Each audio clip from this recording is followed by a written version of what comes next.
Hello friends, कैसे हो आप सब। आशा करते हैं कि आप सब अच्छे होंगे।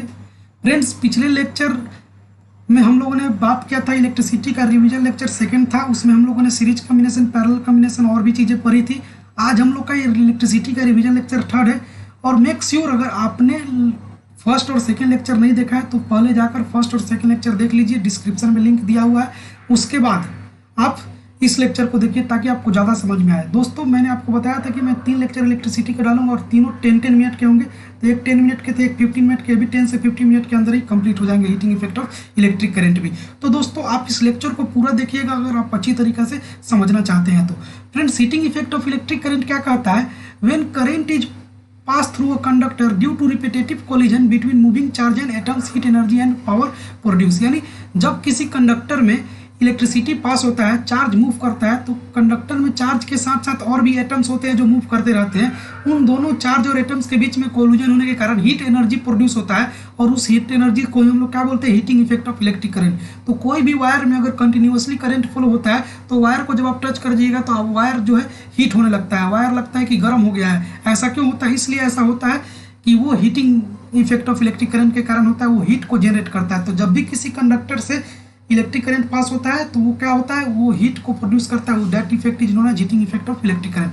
अब हम लोग बात करते हैं जूल्स लॉ ऑफ हीटिंग की। जूल्स लॉ ऑफ हीटिंग क्या होता है? तो जूल्स लॉ ऑफ हीटिंग ये स्टेट करता है, it state that heat produce को H से डिनोट करते हैं या फिर Q से भी डिनोट करते हैं। It state that heat produce in a conductor is directly proportional to the square of the amount of current flowing. यानी किसी भी कंडक्टर में जो हीट प्रोड्यूस होता है वो करंट के फ्लोइंग के स्क्वायर में होता है, डायरेक्टली प्रोपोर्शनल रेजिस्टेंस में होता है और टाइम पीरियड में होता है। यानी जो हीट होता है किसी भी कंडक्टर में जो फ्लो होता है डायरेक्टली प्रोपोर्शनल होता है किसके? करंट के स्क्वायर में, रेजिस्टेंस में, टाइम पीरियड में। इसको अगर हम लोग मैथमेटिकली रिप्रेजेंट करें तो H is directly proportional to I square. यानी जो करंट है, जो हीट है वो करंट के डायरेक्टली प्रोपोर्शनल होता है स्क्वायर में। हीट जो है रेजिस्टेंस के डायरेक्टली प्रोपोर्शनल होता है और हीट जो है time period of flow of current के डायरेक्टली प्रोपोर्शनल होता है। इसका मतलब क्या कि अगर करंट को बढ़ाएंगे तो हीट भी बढ़ेगा, रेजिस्टेंस को भी बढ़ाने से हीट बढ़ता है, टाइम को भी अगर हम लोग बढ़ाएंगे तो हीट भी बढ़ेगा, रेजिस्टेंस को बढ़ाएंगे तो भी हीट बढ़ेगा, अगर करंट को भी बढ़ाते हैं स्क्वायर में तो हीट भी बढ़ेगा। मीन्स कहने का मतलब H is directly proportional to I square, H is directly proportional to R square, H is directly proportional to time flow of current. From equation first, second and third, heat is directly proportional to I square R into T। अब इस directly proportional का sign हटता है तो आता है value K, और K का वैल्यू हम लोग क्या लेते हैं? 1। तो हम लोग K का वैल्यू 1 लेते हैं तो हम लोग उसको कंसीडर ना करते हुए हम लोग का जूल्स लॉ ऑफ हीटिंग का फॉर्मूला क्या आ जाता है? डायरेक्ट H बराबर I square into R into T। जहाँ पे क्या होता है? जहाँ पे H जो होता है हीट होता है, I जो होता है करंट होता है, R जो होता है रेजिस्टेंस होता है, T जो होता है टाइम फ्लो ऑफ करंट, यानी जो करंट जो होता है कितना टाइम में फ्लो करता है। तो जूल्स लॉ ऑफ हीटिंग में हीट का फॉर्मूला क्या होता है? H बराबर I square into R into T। ये मेन फॉर्मूला हो गया। अब देखिए हीट का ऐसा यूनिट क्या होता है? हीट का ऐसा यूनिट जूल होता है। अब देखिए हम लोग बात करते हैं application of heating effect of current. ये actually Joule's law of heating था, इसका स्टेटमेंट आप लोग याद कर लीजिएगा, मे भी एग्जाम में लिखने के लिए आ जाए।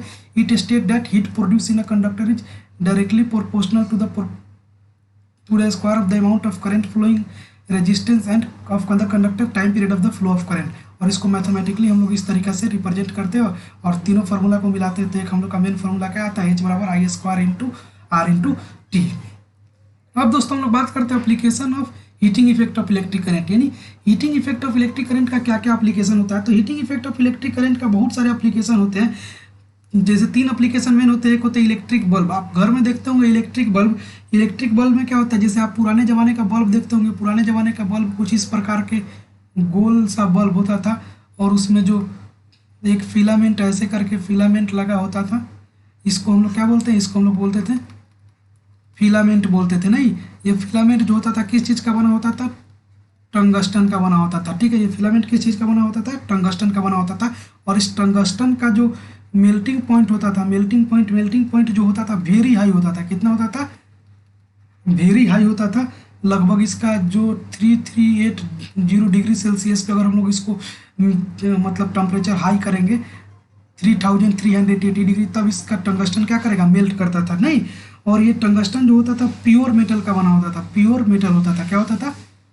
प्योर मेटल होता है। ठीक है, तो ये टंगस्टन का मेल्टिंग पॉइंट जो होता है क्या होता है? वेरी हाई होता है। और इसका जो मेल्टिंग पॉइंट का अगर हम लोग सेल्सियस में बात करें तो 3380 डिग्री सेल्सियस होता है।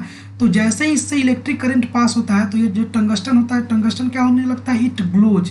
ये इतना ज़्यादा हीट हो जाता है, इतना ज़्यादा हीट हो जाता है, ये बहुत ज़्यादा हीट होने के कारण ये टंगस्टन ग्लो करने लगता है। और हम लोग देखते हैं वो ऐसा बल्ब में कि ये बल्ब क्या हो रहा है, जल रहा है। तो एक्चुअल में बल्ब जलता किसकी वजह से है, वो हीटिंग इफेक्ट के कारण हो जाता है, जलता है। वो बहुत ज़्यादा हीट होने के कारण क्या होने लगता है, वो बल्ब ग्लो करने लगता है। ठीक है, तो वो इलेक्ट्रिक बल्ब का हीटिंग इफेक्ट का एप्लीकेशन आपको समझ में आ गया होगा।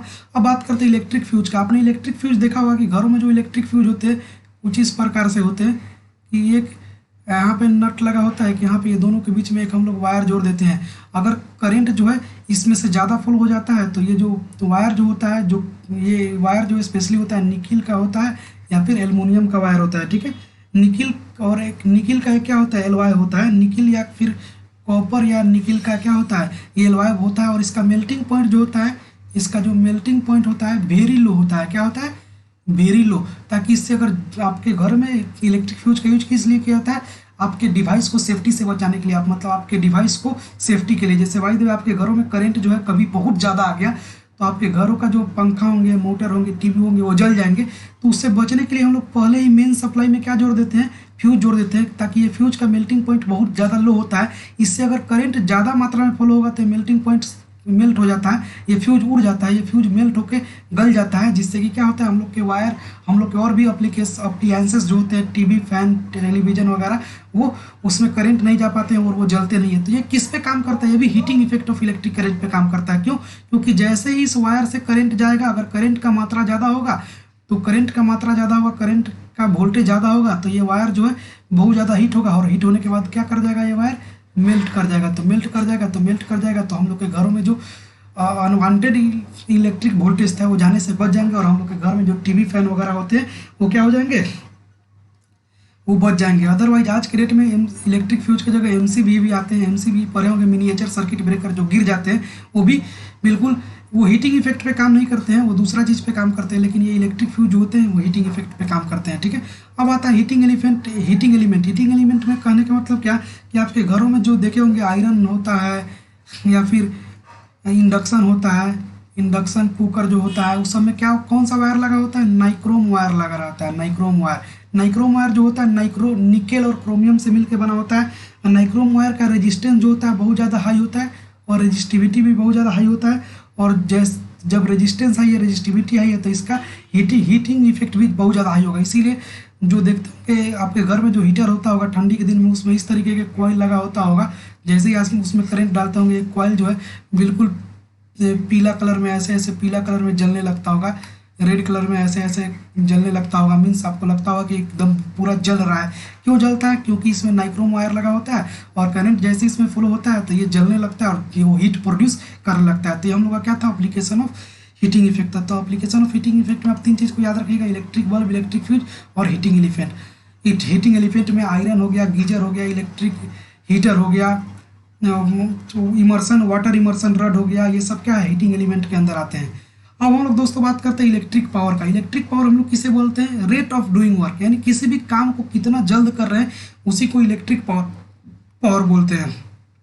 पावर बराबर फार्मूला क्या होता है, पावर का फार्मूला आपका होता है, पावर का फार्मूला क्या होता है, पावर का फार्मूला होता है वर्क डन अपॉन टाइम या फिर एनर्जी ट्रांसफर अपॉन टाइम। यानी वर्क डन को ही तो हम लोग एनर्जी बोलते हैं। अगर हम लोग कोई वर्क कर रहे थे यानी एनर्जी का ट्रांसफर कर रहे हैं तो वर्क डन अपॉन टाइम भी होता है, एनर्जी ट्रांसफर अपॉन टाइम भी होता है।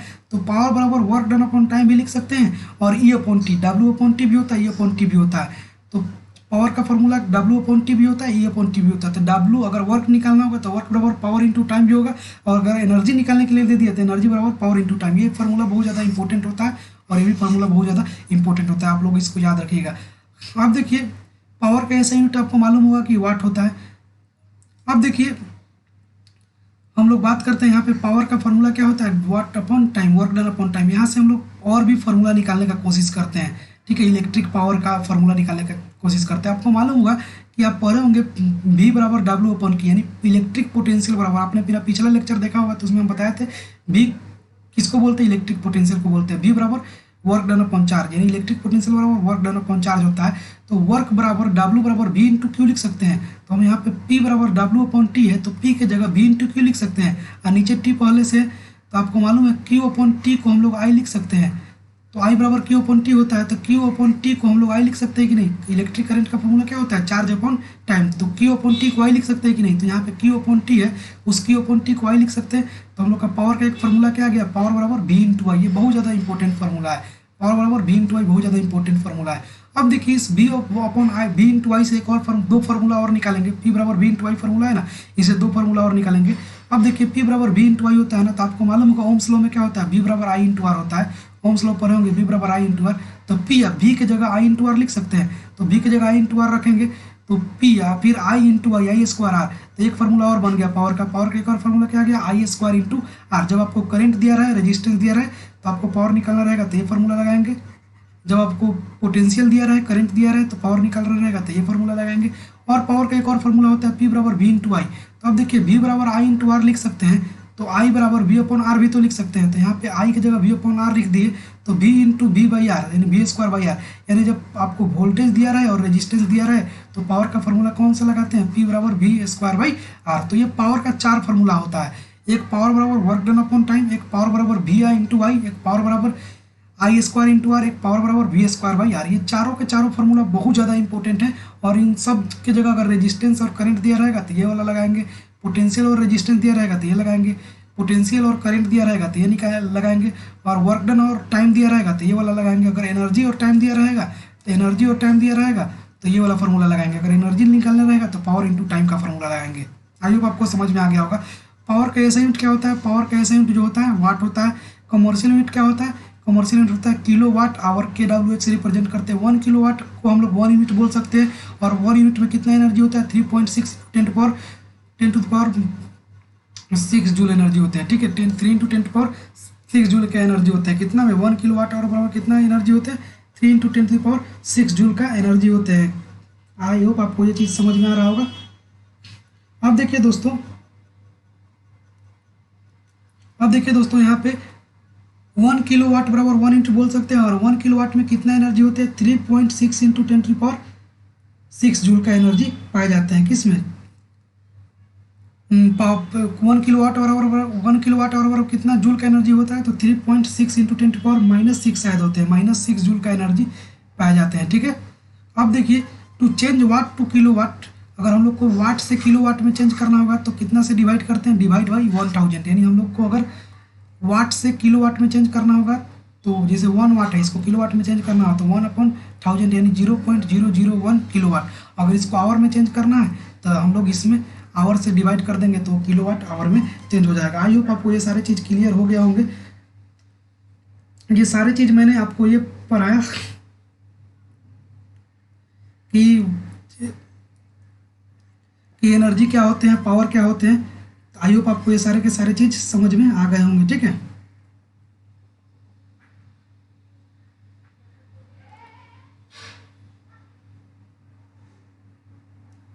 अब हम लोग नेक्स्ट क्लास में हम लोग बात करेंगे किसके बारे में, नेक्स्ट क्लास में हम लोग बात करेंगे